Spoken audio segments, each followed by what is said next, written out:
Welcome to Shootin the Sport, where I sit down with your favorite coaches, athletes, and people in the industry and just shoot the, you know. I'm Matison Little, and today's guest is a studio host, a play-by-play broadcaster, and the founder of the Break-In and Breakthrough cohort. We talk about his journey through the industry, from working a small market in Montana to Home Shopping Network, and now covering both basketball and professional baseball. He talks about his personal highs and lows, what he thinks makes a great sportscaster, and gives us a glimpse into what break-in and breakthrough is all about.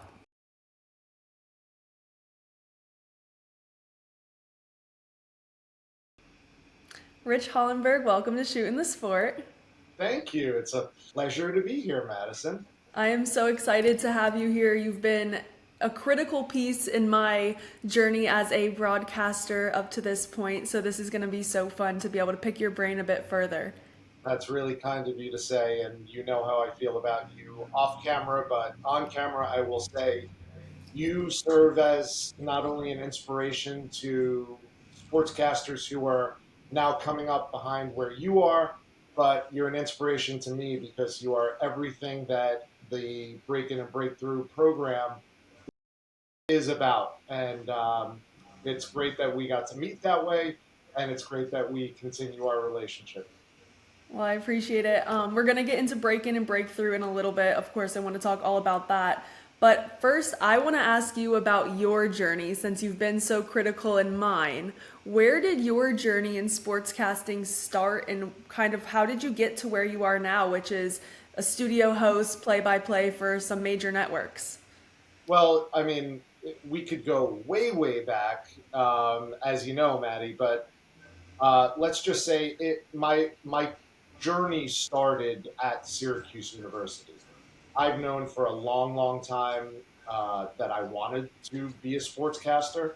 I didn't know what that meant or what that looked like, but I did know enough to know that Syracuse was a great starting point for me. So that's where I went to college, and I was in the Newhouse program, and I graduated with a degree in broadcast journalism.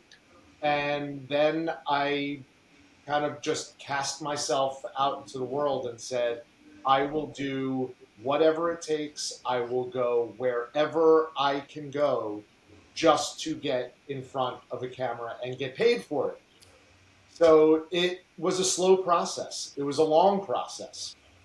I started out working off camera. I was a stringer of sorts when I first graduated for a company that no longer exists. But interestingly enough, it ties into all the gambling angles that exist now. And I say that wearing a FanDuel Sports Network shirt.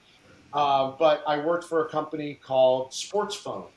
Okay. It doesn't exist anymore, but back in the day, there's a long list of really successful people in the industry who worked at Sports Phone. It was a small company based on Long Island, and their jingle was for all your sports news instantly, dial 976-1313. So you literally had to call a phone number and pay whatever it was, 99 cents a minute, and every 10 minutes you got all the sports scores updates. And that was for obviously gamblers who were interested in following how the games they bet on were doing. And I did that and covered the New Jersey Nets. So that was my first taste of covering a team, let alone a professional sports team. But it wasn't where I wanted my career to go. It was serving its purpose for the time being until I got a job where I could move out of my parents' house. And that led me to the Associated Press. Again, not on camera, not even in sports, but I was still in the journalism world. And I worked at the Associated Press in the New York City bureau for almost a year, but it allowed me the opportunity and the paycheck to be able to move out of my parents' house and move into Manhattan, which I never dreamed I would do because I knew my trajectory was going to take me somewhere really, really small. And I always bought into the ethos that you have to make your mistakes when no one's watching. Right. So about 8 or 9 months later, through the what we call the Newhouse Mafia, I kept in touch with a professor from Syracuse, and he called me and he said, one of your fellow Newhouse grads is working at a small station in Montana, KFBB TV in Great Falls, and they're looking for a weekend sports anchor. Are you interested? And you know this answer before I could give it, Maddie. I just said yes. I was Right. like, yep, I'm in. What do I have to do? And I sent my demo reel out, which was this thick on a quarter-inch tape, which doesn't even exist anymore. And I got hired over the phone. I still remember affectionately the news director's name was Dick Pompa. He unfortunately is not with us anymore, but he hired me sight unseen, and I flew out there sight unseen and began my television journey. My first weekend, I was sending out tapes right away. And 6 months after that, I got a job as a sports director at a cable station in Tampa Bay, Florida, which is where I've now lived for close to the last 30 years. And step after step and job after job, I ended up being able to fortunately stay in this area and in this market. And one thing led to the next, and got some freelance work with ESPN, which turned into more full-time work at ESPN, and covering the local teams around here led me to getting a job with the Tampa Bay Rays a dozen years ago, and I've been doing that ever since. That's awesome. I know that there's a lot of different avenues people coming up in the industry can take. You took the newsroom route, Right. where you mentioned you had to make your mistakes small. During those challenging times where you're moving to small markets, you're kind of doing anything and everything, what was your why? Why did you keep going? What was your motivation behind, chasing this dream that some at the time especially would say was so far-fetched? Yeah, great question, Maddie. I think my why was knowing that I put my neck on the line, not only to my family, but to my friends, and anybody who knew me knew this is what I wanted to do. So I didn't feel like I had a safety net. I don't think I had a plan B. Like, I can't just go back home with my tail tucked between my legs and take a job in sales or in marketing, or those are fine jobs, but it wasn't what I wanted to do, and it wasn't what I felt like I was destined to do. So I was going to make my mistakes. And you said small mistakes. I made really big mistakes, um, but I at least I owned them, and at least it was doing something that I was passionate about. And it sounds so cliche to say, if you love what you do, you never work a day in your life. And I still feel that way. There's stress, there's anxiety, there's nerves, there's doubt. All of those things come into play. But at the end of the day, I'm talking about sports on television. And Right. that's what I've always wanted to do. So that's always been my why. My why has changed through the years, through my life circumstances. My why now is my family, right? They allow me to still be a kid and chase a dream that I still have. But my why back then was fear of failure. I cannot fail at this because I don't have any other options. I don't know what I would be doing, how I would make a living if it wasn't doing this thing we call sportscasting. So back then, my why was I can't fail because I don't have any other options. And now my why is I have a wife and three amazing kids who I need to set an example for. You told me newly graduated 2021. I was pursuing this dream and I came across Break and Breakthrough cohort. And the first day, you told us don't have a plan B. And that's written, my sticky notes that I keep on the wall. It's written there, it's traveled with me to my new home in North Carolina. And that's the one piece of advice that I always pass from you to others who ask me. But I want to know through this journey, what is a sports moment you look back on and you're like, this is a moment where either I made it or like, this is really cool? I've been blessed to have a number of them. But the one thing that comes to mind when you ask me that question is when I was coming up through the ranks at ESPN and I found out I was covering Wichita State basketball a lot. And they at that time were in the Missouri Valley Conference, which was a great basketball conference and still is.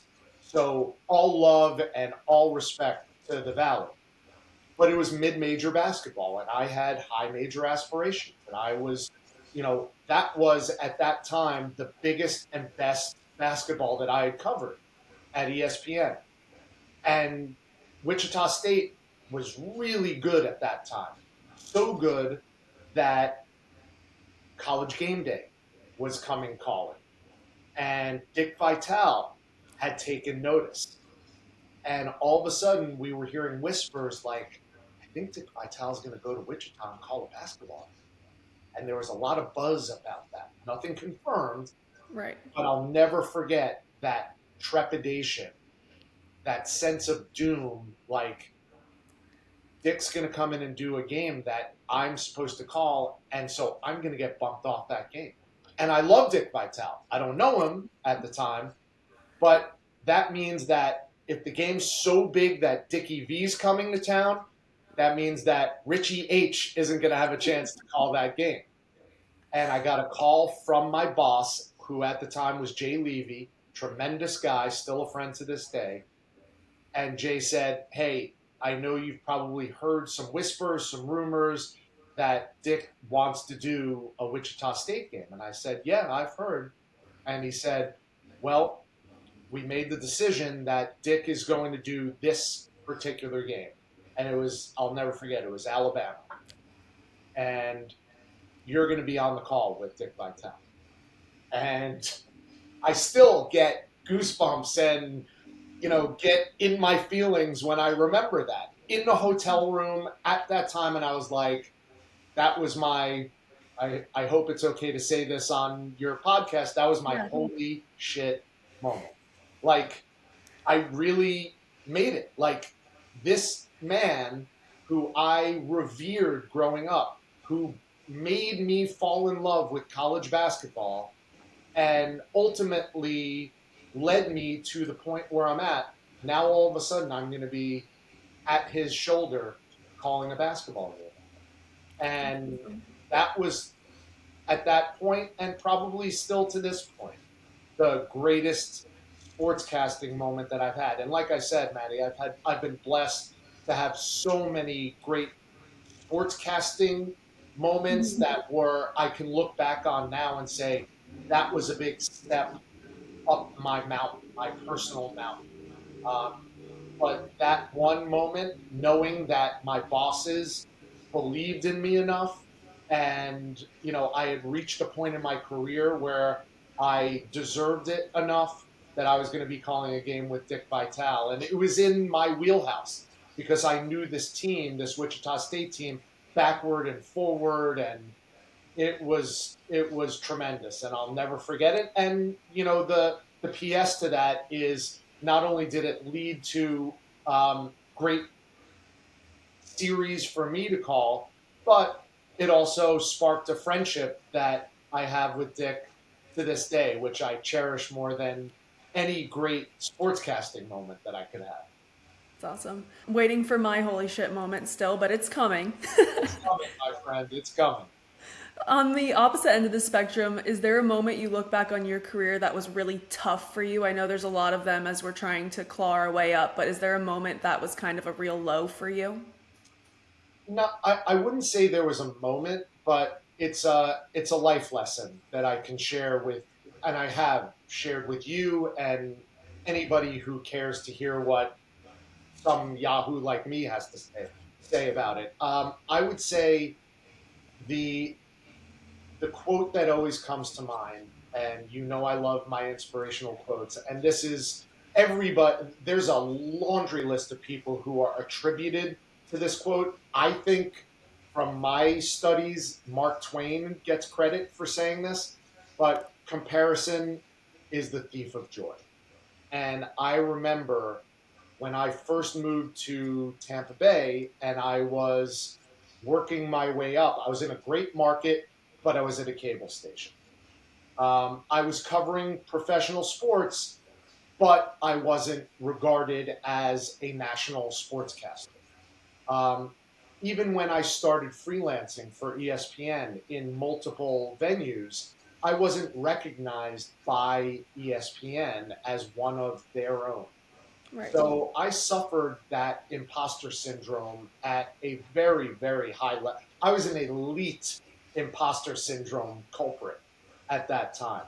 And then I took a job which I now wear as a badge of honor and a badge of courage instead of a scarlet letter, which I did for a long time, which was I worked at Home Shopping Network. And I went there because they offered me something that I couldn't pass up, which was covering Monday Night Football, albeit on HSN, but covering Monday Night Football and becoming their sports host.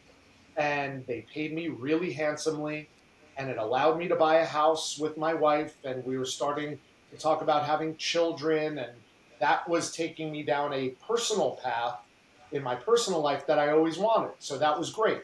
But at the time, I kept wondering and kept fearing, am I killing my career by working at Home Shopping Network? Am I literally sabotaging myself just because the paycheck was great and I got to do some really cool things that at that time, I was still in my 20s, I wouldn't have been able to do? And I look back now and I wish I could have told my younger self, don't sweat it. Like, it's okay that you're not doing the conventional things that you thought you should be doing at that time to build your career and stack all these victories, all these wins that you wanted so desperately. Um, that was probably the low point of my career, which was I wish I could have kind of taken myself by the shoulders and shook myself and been like, don't worry so much about what you think other people are thinking. Like, comparison really is the thief of joy. I wish I could have enjoyed all the things that that job gave me instead of wondering, what does everybody else think about? Oh, Rich Hollenberg, I remember he wanted to be a sportscaster and now he's working at HSN. Well, you know what? If it wasn't for that job, I wouldn't have learned the things that I learned, how to speak extemporaneously without a script, how to be live 24/7 without saying, oh, we need to do take two. There were no take twos at HSN. So I learned a ton at that time. And now I look back and say, guess what? I'm the only person working at ESPN who could ever say I've sold stuff on TV for a living as well. So that was probably a low point in my career, but it also coincided with some really high points.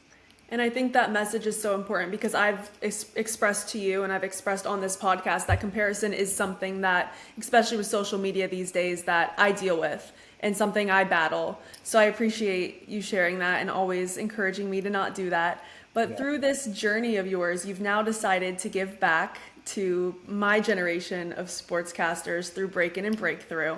Can you tell me why you decided to start that and why it's so important for you to help the younger generation? Well, I feel a sense of pride now in doing it, and it will be my legacy long after I'm gone. No one's going to remember a game I called or a team I covered, but hopefully by the people who I've come in contact with and touched and impacted and influenced and inspired maybe, they'll share that story. Oh, you were in Break-In and Breakthrough also? So was I. What year were you in there? Oh, wow, that was 3 years before I did it, and so on and so forth. But it all started in COVID. I was stuck in this office in a pandemic, sitting on my hands. No games to call, no teams to cover. And my best friend, who is also a serial entrepreneur, said to me, you keep talking about all these college students who are reaching out to you because they're not doing anything either. and they're asking you to critique their demo reel or asking you for advice on when they get out of college. And every time you talk about it, you light up. I think there's a business there. And again, imposter syndrome, I am exhibit A on that. I was like, who the hell wants to hear what I have to say? Who cares about what Rich Hollenberg thinks about the industry? And he said, I think you'd be surprised. So, with time on our side and time on our hands, we sat down and kind of used it as an excuse to hang out, because who wouldn't want to spend quality time with their best friend and try to make a business at the same time?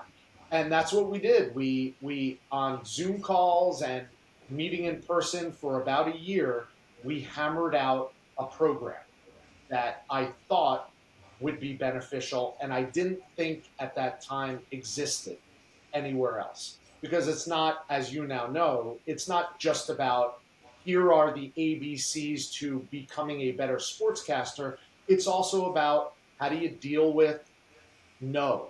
How do you deal with rejection? How do you deal with losses?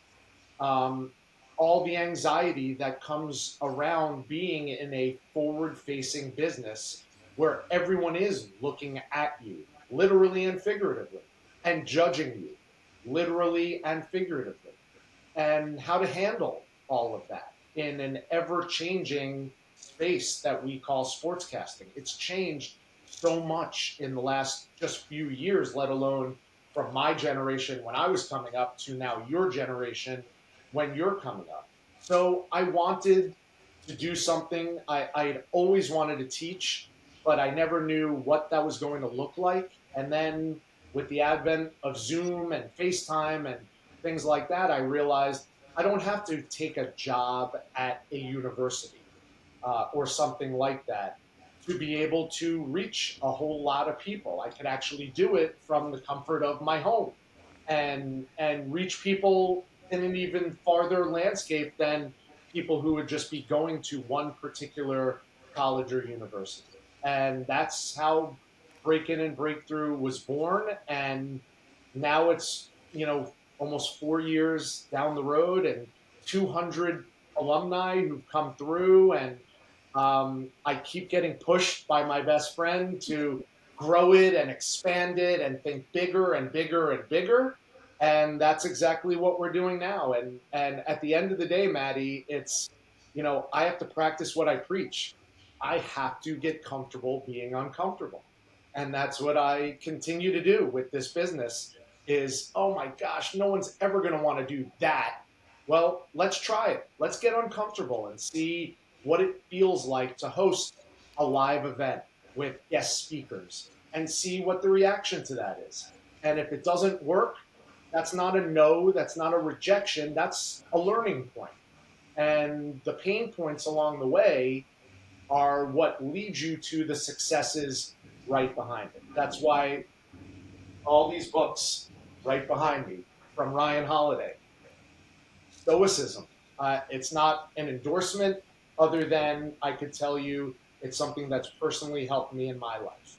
And people from thousands of years ago sharing their wisdom with the current generation in the current times has helped me tremendously. The first book that Ryan Holiday wrote is called The Obstacle is the Way. You have a challenge in front of you. You don't shrink from that challenge. You embrace that challenge. You go right through that challenge because everything you've always wanted is on the other side of that. And if you see it that way, you'll find whatever you define as success. I have a lot of people in the sportscasting industry, especially, my generation that follow this podcast and listen. So I'm going to ask you, maybe even a little selfishly, a couple questions regarding some things we talk about in Break and Breakthrough, just to give everyone a little taste of it, if that's okay. Perfect. What do you think are maybe one or two things that when you look at a reel or when you look at a piece of work make a good broadcaster? Well, I think another thing you know about me at this point in our friendship is I love alliteration, right? So I'm going to share a little alliteration with you because it helps me remember them. I think, first of all, it all starts with communication, right? That's what this is built on. We are communicators. And in this day and age, even communications companies, ESPN, CNN, Fox, whatever you put in that bucket, they are not necessarily communicating at a level that connects us all. So the two C's are the goal for any great communicator, let alone any great sportscaster, is you want to cut through, right? And you want to do it with confidence. The only way you can truly connect with someone, because that's the other C, you want to connect with your audience. You want to cut through all the clutter. Oh, why should I watch this show? I can watch clips of it on my phone. Or why should I listen to this person when there is 15 other opinions that I could listen to? You have to be able to cut through. You have to do it with confidence. And when you cut through, you have to build a connection. So if you can kind of remember those C's, it is almost like a chain reaction, right? You have to have confidence to be able to do this. You have to cut through all the clutter that exists in our universe now with social media and the bandwidth that we have with streaming and you name it. And then the goal, by having confidence and by cutting through the clutter, is to make a connection. And if you can do that, I think you could be successful in anything you want to do, but especially being a broadcaster. What is a red flag on a demo reel? A red flag, well, there's a lot of them. One red flag is too long. I would just keep it short and say too long. If your demo reel is too long, then you are fooling yourself into thinking that whoever you want to watch that entire reel is going to invest that much time. You've got to hook them, and you've got to hook them quickly. And the same goes for you as a sportscaster. You have to edit yourself, especially in this generation where our attention span changes like a gnat.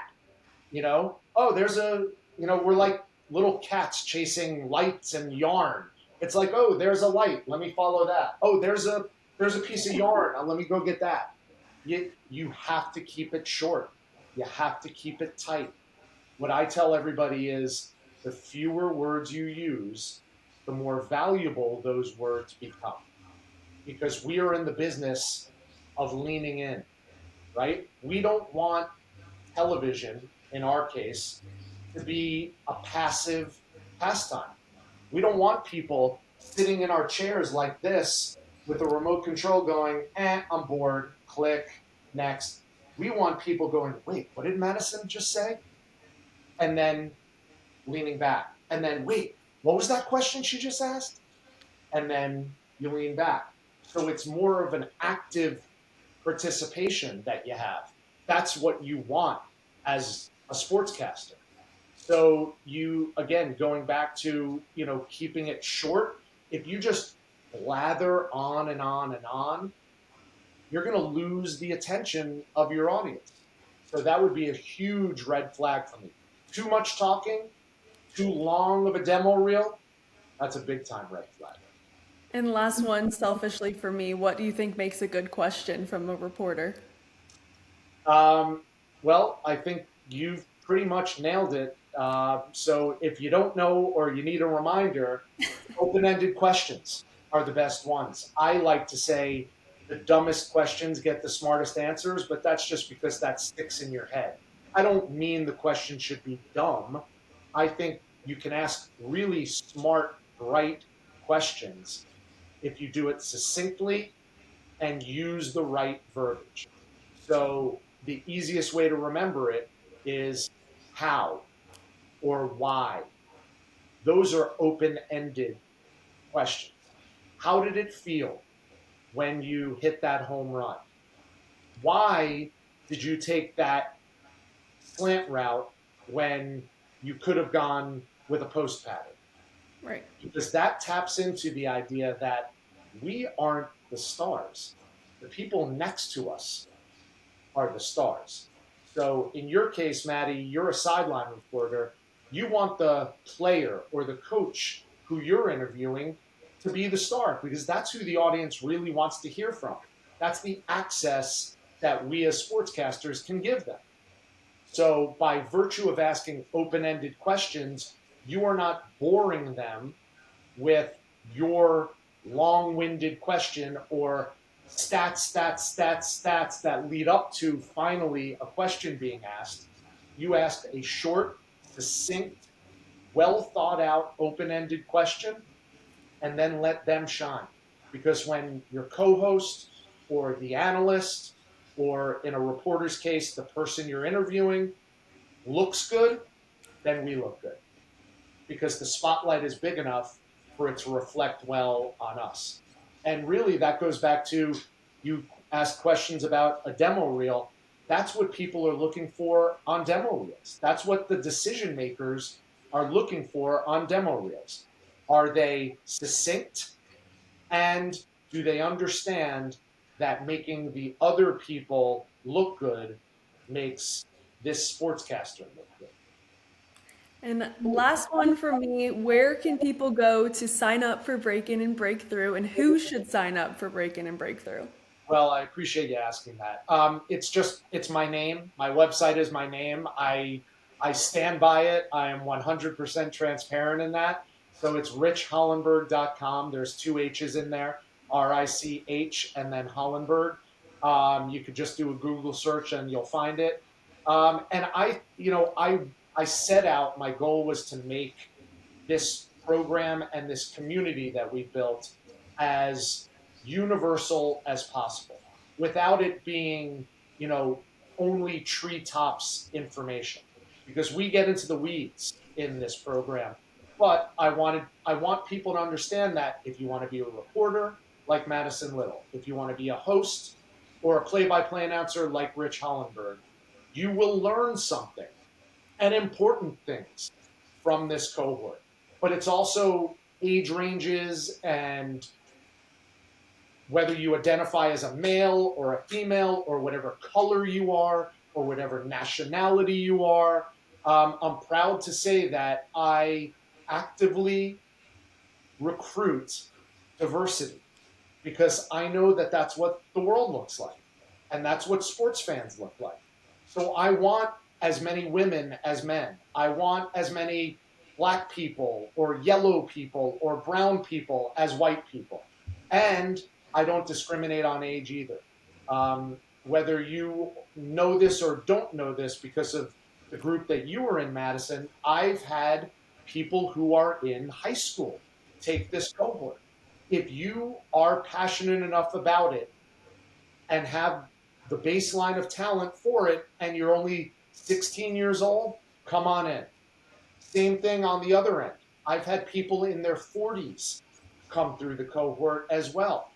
It's not just about talent, it's about having the passion that matches the talent. And if you have a little bit of both of those, then Break In and Breakthrough is for you as a sportscaster. Awesome. Well, I wish I had it when I was 16 years old in high school, but I'm glad I did it when I did, and I appreciate you so much for everything, but especially for coming on today. My pleasure, Matison. And again, you are a shining example of what I hope Break In and Breakthrough can do for anybody who's interested in sportscasting. Thanks for having me on.